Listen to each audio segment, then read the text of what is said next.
Hello and welcome to this edition of the Central Virginia Sport Performance Podcast. My name is Jay DeMayo, and today we're going to go and revisit the talk I gave at the Boston Sports Medicine Performance Group seminar. For those of you that were in attendance, I apologize for the delay. I told you guys I was screenshotting it and was going to put it up real quick. I thought I was, but it didn't work out. So first, let me apologize for the delay. Second, let me say thanks to Art for, one, putting on a great event, and two, being patient with me. This was a third attempt at me presenting up there. Some things happened 2 years ago, or 3 years ago, that sent me to China. And then everyone knows what happened last May with the hot air balloon incident. So it was some extenuating circumstances. So Art, thanks again for a great weekend, and thank you for allowing me to put this online. And thank you more so for your patience, bud. So let's get right to it. We're going to talk today about building our web, our approach to developing the men's basketball team here at the university. And really what we need to talk about first and foremost, guys, is the ingredients, right? Everybody likes to talk about how we slow cook athletes now. And I guess that you could say that we do that. I don't know if that's actually like what we're trying to do, sort of say. I wouldn't say we're in a hurry, but I wouldn't say we're actually slow cooking them. But anyway, the first step with any recipe, right, is what are the ingredients? And I guess the biggest ingredients are the kids we have and the coaching staff that we have, right? I mean, they're the people that make it all work. So this is just a review of the recruiting stars of all the teams in the Atlantic 10. And if you look in that bottom part of the list, you'll see the spider. Okay, so we are right there, fourth from the bottom. And actually, prior to signing our latest kid, we were second. Second to last. It was Davidson and then us. Now, this is not a shot at anybody. This isn't a shot at our staff. This isn't a shot at Davidson. I mean, Davidson won the league this year. They were real. It isn't a shot at our kids or their kids or anybody's kids. This is just saying that, it's if you look at it, the higher academic standards do make it a little bit more challenging to bring in the top-notch kids. But the crazy part about this is over the last 7 years, there's one team that's won. There's the team that's won the most games in the Atlantic 10 Conference are those Richmond Spiders. So I think that when we talk about developing athletes and developing these kids, obviously the first tip of the hat has to go to Chris Mooney. I mean, because he's the guy captaining the ship. He's the guy running the show. He's bringing in kids, and, could some of it have to do with our system? Of course. Could some of it have to do with how we develop them skill-wise? Of course. Tactically? Of course. And, does maybe some of it have to do with us? I don't know. I hope so. But we're going to go through that more. But really, at the end of the day, this guy said he started from the bottom, now he's here. But listen, Drake, we were there, bro, all right? We came from the bottom of the league, and there's no one that has more wins in the last 8 years. Which is, again, and it's really a testament to the kids and to Coach Mooney and his assistants and how they've done things. And really, in our athletic trainer, our sports med guy, Adam Smith, keeping these kids healthy, keeping them ready to roll. So who are the chefs, right? So who are the people that actually built the ideas that we use off the court, or at least with the physical preparation work? Obviously, if you've ever heard me talk, you know that I have a great relationship with this woman. This is Dr. Natalia Verkhoshansky. And this is actually us at the bottom of the Spanish Steps in Rome. Natalia is one of the nicest human beings I've ever met in my life. She's one of the most genuine people. She's fantastic. She took me around Rome for a day when we were over there playing. I don't really know what else to say about her. Obviously when people talk about her and my relationship professionally, they all talk about the jumping progression and how that's helped us. And this is just a slide from her talk in 2012 about the shock method and plyometrics. And it really does a great job of depicting how we move these kids. Short coupling time jumps, which is the running exercises and the bouncing, and then the long coupling jumps, adding those in, squatting jumps and things of that nature, and then adding resistance, intensifying and working to depth jumps. Really, this is just an awesome slide to talk about how we can move from low to high level and really improve how these kids move. And again, if you've ever heard me talk, you would know that the guy in the jacket on the left side of your screen is Dr. Michael Yessis, and my twin, dressed identically to me, is Joseph Johnson. I mean, to say that these guys have had an impact on my career would be like saying that iceberg had an impact on the Titanic.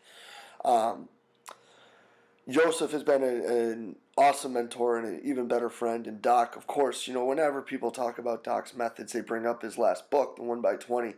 And yeah, man, like it does. It has a really big impact on what we do. It's the cornerstone of our strength training. But there's way more to it, way more to what he's talked about. And we've gone over these numbers in those other podcasts, and I'll link them below, like I said I would in the talk. But we have some pretty good improvements. But I think the thing that's most important, guys, is when you look at that last bullet point, is that when we came back at the end of the season, we had greater than, you know, excuse me, 95% of the tests, so 19 out of 20, were greater than 95% of their old PR or setting a new PR in the squat and the bench. Now, why do I feel that's so impressive? Well, for most of the year, we were only playing 7 kids. So about time when we flipped the calendar was the last time we did any lower body strength work.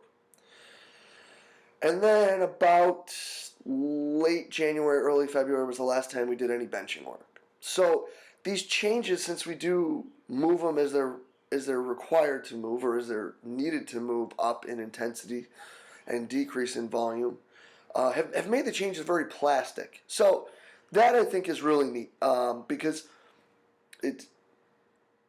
it's something that sticks with the kids. We're actually changing them quite a bit.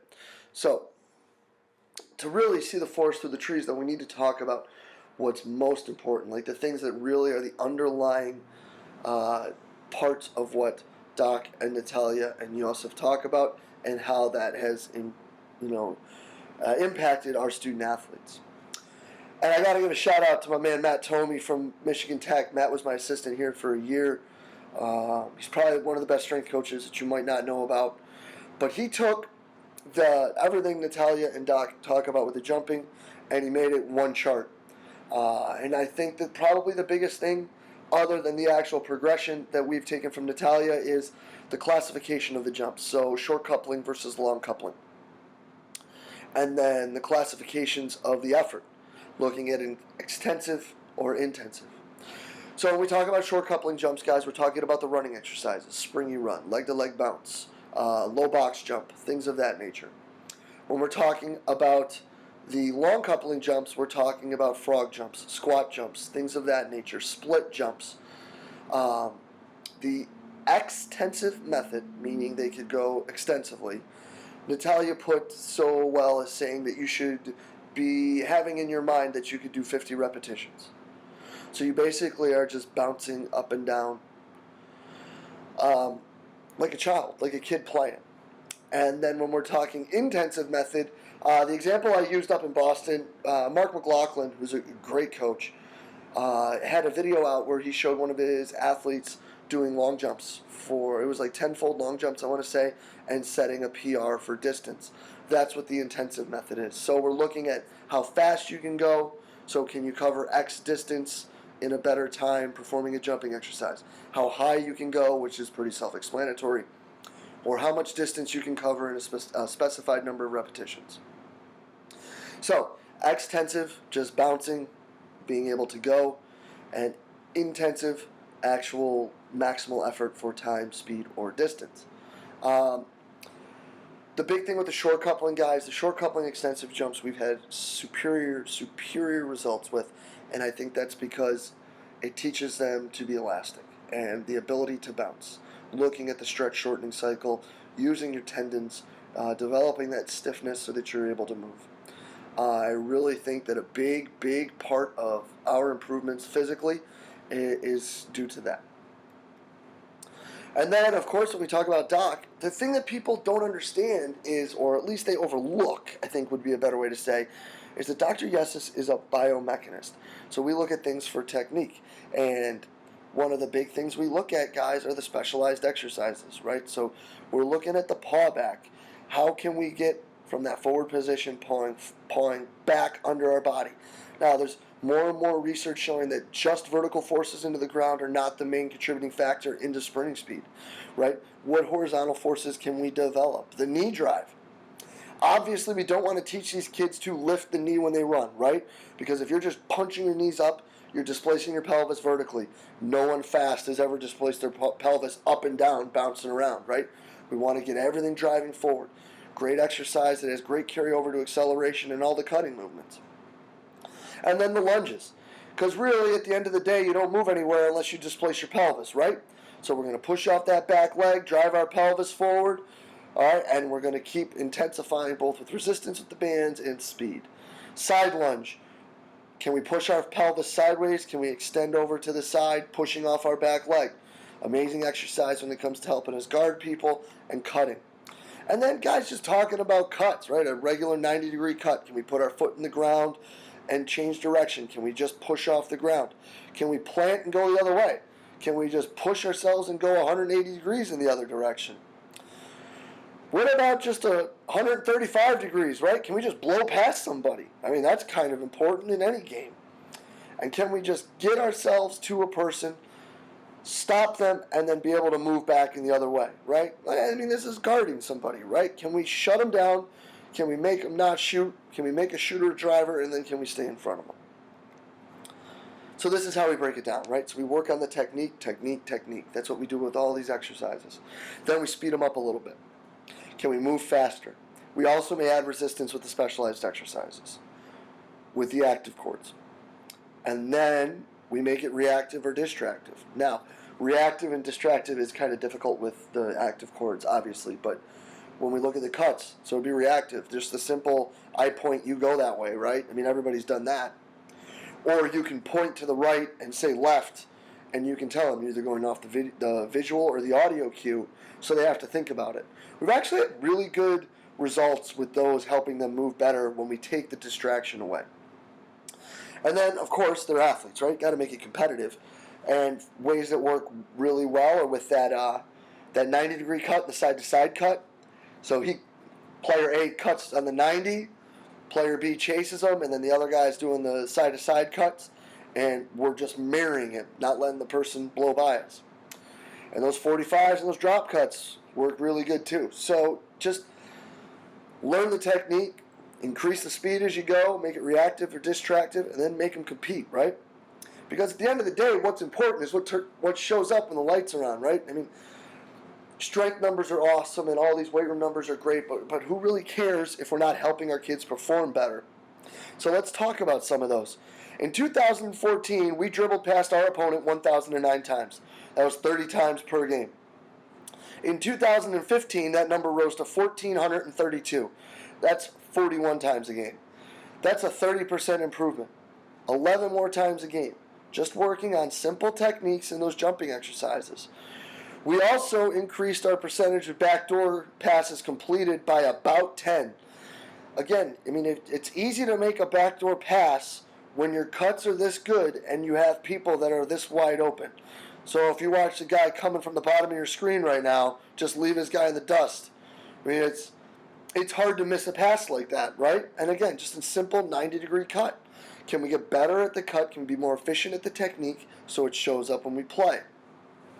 And now let's talk about defense, right? How did we guard people? Well, in 2014, we were driven by 2,159 times, so 65 times a game.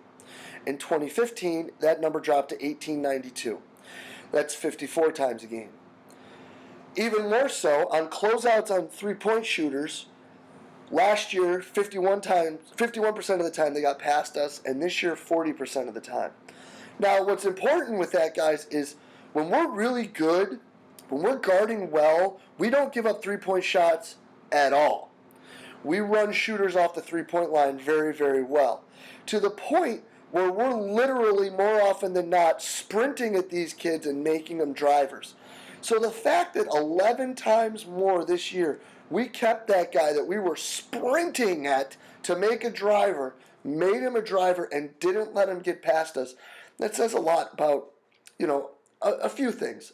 The effort from the kids, the system that we run that I think is really, really awesome, And then I think it shows that just learning the simple techniques has a great carryover. So again, teach them the technique, speed it up, make it reactive or distractive, and then make it competitive. That's exactly how we do that. And when you look at this chart, right, the technique pairs with the specialized exercises. Specialized exercises, if you follow the whole idea of dynamic correspondence, right muscles move in the right joints through the right range of motion with the right type of contraction. The jump training carries into those, making them more explosive and faster, and the strength training carries into those. You add them all together, and it should hopefully help improve performance. The other thing that I think we do really, really well, guys, is monitor fatigue. And even more so, dose our secondary training, which is our physical preparation, based on this fatigue. Now, this is a great chart from Jan Lemur's presentation from 2014, which really summarizes the 6 stages of fatigue. And, earlier in the weekend up in Boston, we were lucky to hear Dr. Sapolsky talk, and this is just a general adaptation syndrome curve, right? Everybody knows this. It's the overtraining curve. It's the same thing, right? You get a little stress, you keep increasing the amount of stress, then all of a sudden you're sick. Well, and these slides are now from Dr. Verkhoshansky's presentation on general adaptation syndrome, and these are awesome. And Matt Tomey from Michigan Tech helped with the editing of some of these as well, so I got to give him a second shout out here. But Garkavi decided to take that another step further, right? Because all we knew was like stress did this, but we didn't, from Selye, we didn't understand or we didn't look at yet different types or different levels of stress. So we looked at low, medium, in the late 1960s it wasn't we. Garkavi et al. Looked at low, medium, and high levels of stress. Well, what did they find? They found that high levels of stress, you break down fast. Medium levels of stress, you can kind of bounce around with. But low levels, you can adapt a little more and a little more and a little more too, right? So, small doses stimulate, moderate doses inhibit, large doses kill. It's a pretty crazy quote if you think about it, right? Because we don't want to go overboard with our training. Everything is a poison. Nothing is a poison. It depends on the dosage, right? I mean, we don't need to get into that when it comes to training. We all understand what that means. So, looking at it, the training dose should be that low stress. So we can continually improve and continually show adaptations because it continually rises. Which, Lemur, coming back to that presentation, showed the same thing. With acute fatigue in a day to a day and a half, you have your supercompensation. You're getting better. You've adapted to the stress. Your body's able to handle it more now, right? You're able to do more now. This is great. But then when we look at functional overreaching, this takes several weeks, and this is the idea that a lot of us have. This is fantastic for track and field, for swimming and diving, where you're focusing on specific events, right? Where you can time that taper. When it comes to team sports, like, for example, men's basketball, where we're practicing 40 weeks to 44 weeks out of the year, we're talking several days to several weeks. So we're talking a week to 7 weeks. If we're going 44 weeks out of the year and we need 7 weeks to recover, we've got 1 week to train, man. Ain't nobody got time for that. Nobody in the world of college athletics has kids that aren't practicing enough to have 7 weeks to do this. Again, other than the event-specific sports like swimming and track and field. Because 40 weeks out of the 52 leaves us 12 weeks to practice, or 12 weeks to train, excuse me. 2 of those weeks automatically are dead. Finals and the week before finals. Now we're down to 10. 3 of them, they're home after finals, so now we're down to 7. 3 of them, they're home at the end of summer session, so now we're down to 4. Now, in those 4 weeks, our 4 weeks this year are 4 weeks that are considered non-countable hours. So we literally will not lift weights in a week where we're not practicing basketball. So when do we have time to have these kids to have that supercompensation phase? We really don't. Which brings to the analogy that Joseph always gives us. When we're looking at stress, right, we want to think of it like when we had a cold.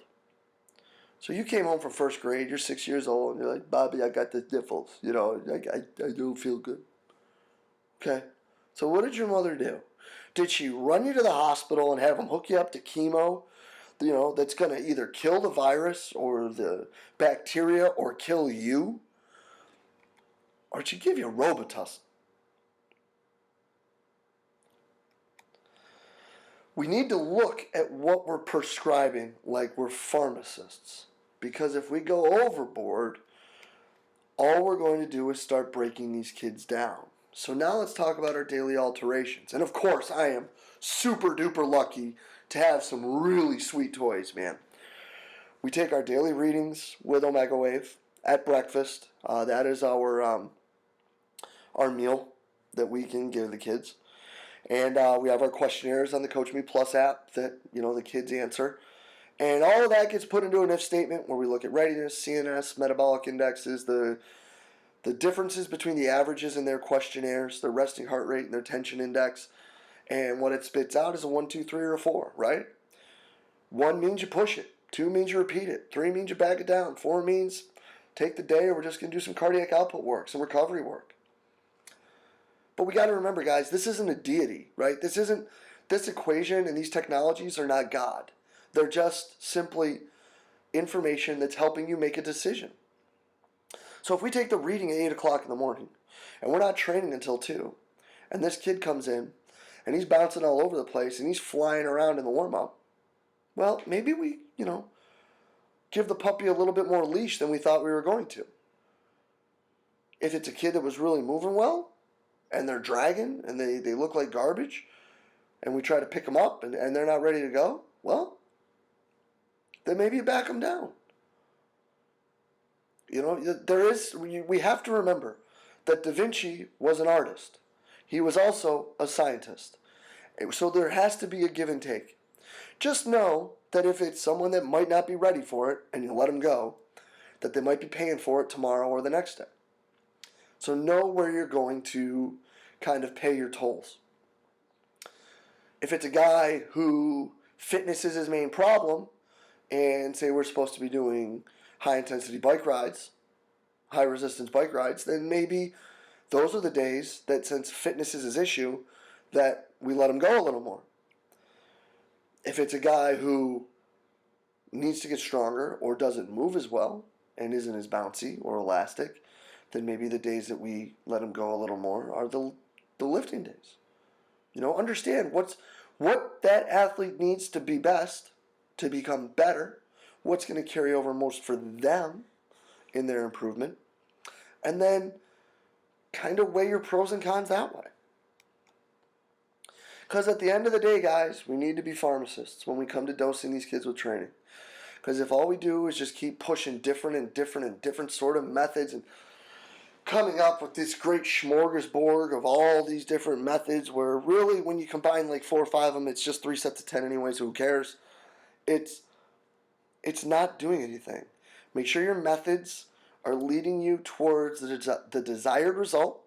Make sure the means that are utilized in those methods fit, and make sure that you're dosing the student athlete with the amount of stress that they're able to handle, not just pushing them into the ground.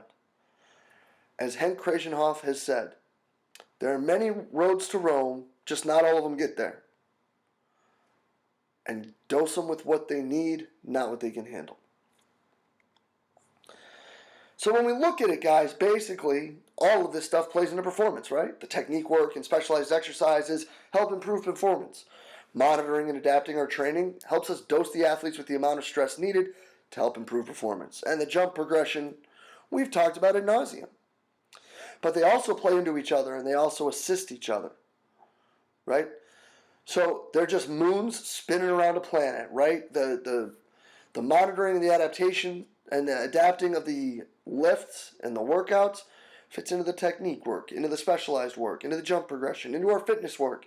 Specialized exercises are dependent on all these things. It all goes into performance and they all work together to help make our kids better. As always, guys, thank you so much for taking the time out to check out our podcasts. I really do appreciate it. If you guys enjoyed it and you found the information useful, please share it on the social media outlet of your choice. Shoot it up on Facebook, tweet it out there. You can tweet it at me or at the seminar at CVASPS. Uh, and as always, guys, you can like us on Facebook. You can subscribe on YouTube to all this stuff so you can be first to get in with what we've got coming out in the near future. And we hope to see you guys here in Richmond, Virginia for the 2015 seminar. Going to be a fantastic couple of days. Cannot wait to see what the speakers have lined up. Already starting to get some topics. Really, really, really excited. I hope you guys are too. And remember, we've got that special for the housing. $150 will get you 2 nights stay, 4 meals, and both of the cookouts. That'll be all you can drink with some local craft brews rolling around there. $150, guys, that's what's going to cost you for 1 night in the Marriott. So trying to take a little bit of the difficulty of getting out here to Central VA out of the equation to help you guys out too. Look forward to seeing you guys in July. Hope you guys enjoyed it, and we will talk soon. Have a good one.